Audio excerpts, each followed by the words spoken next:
Hermetic wisdom consists of the writings attributed to the ancient figure of Hermes Trismegistus. Modern scholarship divides Hermetic wisdom into two main categories, the philosophical Hermetica and the technical Hermetica, although Hermeticists themselves, both then and now, would not make such a strong distinction. The focus of the philosophical Hermetica is on the underlying principles of the teachings. The technical or practical Hermetica provides instruction on how to practice the Hermetic arts of astrology, alchemy, and magic. Common to both, however, is the fundamental Hermetic principle of unity. All things proceed from unity, from the One, and thus they maintain a connection to each other and to the One. Typically, reality was seen by Hermeticists as a series of emanations. The term the One can be misleading. It refers not to a spirit, or a being, or a thing, but rather to that which precedes being, precedes existence, contains all things, and underlies reality. It is similar to the Chinese concept of the Tao. The first differentiated thing or being to emanate from the One was a thought of the One. This is often seen as the Logos or the Demiurge, the Creator God, which is the highest level of the divine that can be conceptualized. Each succeeding emanation becomes more individualized and less perfect, since it contains less of the One. All things exist undifferentiated in the Logos or Demiurge as ideal forms, the Platonic ideas. The next level of manifestation is then thoughts in the mind of the divine, or the anima mundi, the soul of the cosmos. These thoughts then manifest in the stars and planets in the imaginal or celestial world. Finally, all things manifest in material form in the material world. Because all things have come from the divine realm, from the One, all things remain connected to it, and are completely supported in each moment by the One. Without this support, creation would instantly cease.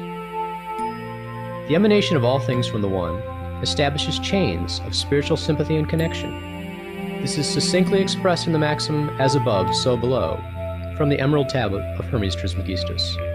Everything is connected not only to the One, but also to the particular, intermediate ideas and archetypes that gave rise to it. Justice, for example, exists as an archetype or Platonic idea in the divine realm, then in the planet Jupiter, then in the material world in acts of justice and just people. A spiritual connection thus exists between all acts of justice and just people and the planet Jupiter, and then the divine. Of course, Jupiter here refers not to the physical planet Jupiter, but to its archetype, its soul and intelligence. Another aspect of spiritual sympathy is the correspondence between macrocosm and microcosm, which holds that the patterns of a greater system are wholly contained within any smaller system. A simple example of this correspondence is the similarity between a nation and a family. Each has leaders and members, rules and codes of conduct, and mores. The most well-known correspondence is that between the macrocosm of the great world, the cosmos, and the microcosm, or the little world, of each individual.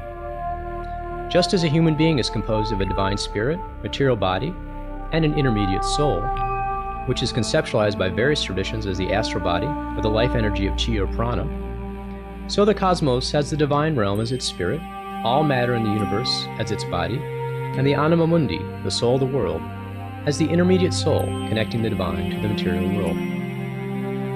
Hermeticists did not see these sympathies as merely metaphor or poetic conceits, but as an accurate model of reality, one that could be put to use in a variety of ways. Astrology, one of the three Hermetic arts, was of course employed to this end. Horary astrology, for example, which was much more commonly practiced during the Renaissance than today, was used to answer specific questions. Typical questions might concern things such as whether a marriage will take place, whether land will be sold, whether debt will be paid. By reading the chart for the birth of the question, that is, the moment when the question was posed, the astrologer could determine the answer. Horary astrology could thus yield more concrete and specific information than natal astrology, or birth chart astrology, which is more suitably used to reveal a person's general character and course of life. There are some modern attempts to explain astrology as the effect of sunspots or magnetism or other physical phenomena upon a person's body at the time of birth. But such conjectures cannot explain the efficacy of horary astrology, or the birth chart of a question rather than a person is examined. The Hermetic view that the cycles in heaven reflect all events on earth offers a more cogent and elegant explanation. Whether the event on earth is the birth of a person or a question, knowledge concerning it will be mirrored in the cycles of the heavens. We can take the use of spiritual sympathy and connection one step further with astrological magic. Astrological magic is the art of using astrological timing for the creation of talismans. Typically, in the form of rings, pendants, or other small objects, though astrological magic can be used to create statues, gardens, and even whole cities. Talismans capture the influence of the celestial realm at a given moment, and so confirm them on the wearer. The astrological magician thus makes active use of the chains of correspondence, rather than simply observing their effects on Earth. Our traditional astrological sources often focus on practical, worldly uses of astrology and magic.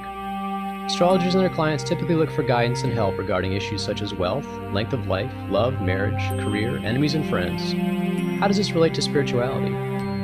Inherent in their use of astrology was a worldview with spirit underlying and unifying all of reality. Magic and astrology could not work without the spiritual connection of all things. Thus, working with traditional astrology and astrological magic and seeing the results is a profound experience. Of course, the practical results are useful, but even more important is the realization that the Hermetic view of reality is valid, that the cosmos is truly one great, unified being. As well as seeking help and guidance for their daily lives through the Hermetic arts, Hermeticists use astrology and magic to directly deepen their connection with the spiritual realm.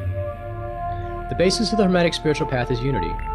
Since all things descend from the One, then we can ascend through higher and higher levels of reality, from the material to the celestial to the divine ideas and ultimately back to the One. Mystic union of the individual soul with the One is the goal of Hermetic spirituality. There never was an organized Hermetic church. Instead, the teachings appear to have been propagated in loose circles consisting of a master and several disciples. From our surviving traditional sources, it seems that while there is a definite intellectual component to the teachings, at the higher levels the master initiated the disciple through various visionary experiences which included magic and ritual. We have a description of Hermetic visionary initiation in the discourse on the 8th and the 9th, in which astrology plays a key role. The initiate, having already attained the wisdom of the first 7 spheres, that of the planets, is instructed and then initiated into the mysteries of the 8th sphere, that of the fixed stars, and finally into the 9th, the sphere of the One. The initiate learns the subject matter intellectually, purifies himself, and then receives a mystic initiation that confirms his intellectual knowledge, encompasses it, and then transcends it. When he had finished praising, he shouted, "Father Trismegistus, what shall I say? We have received this light, and I see myself the same vision in you, and I see the 8th and the souls that are in it, and the angels sing a hymn to the 9th and all its powers. And I see him who has the power of them all, creating those that are in the spirit." Hermes Trismegistus then tells the initiate to record this teaching in a book, writing it on turquoise and hieroglyphs, and to choose its time using astrology. Even while describing a spiritual and visionary experience, the astrological setting is still important. Hermeticism, like many Eastern spiritual paths, is founded on the principle of unity. But having evolved in the context of Western culture, it is more amenable to Western spiritual seekers.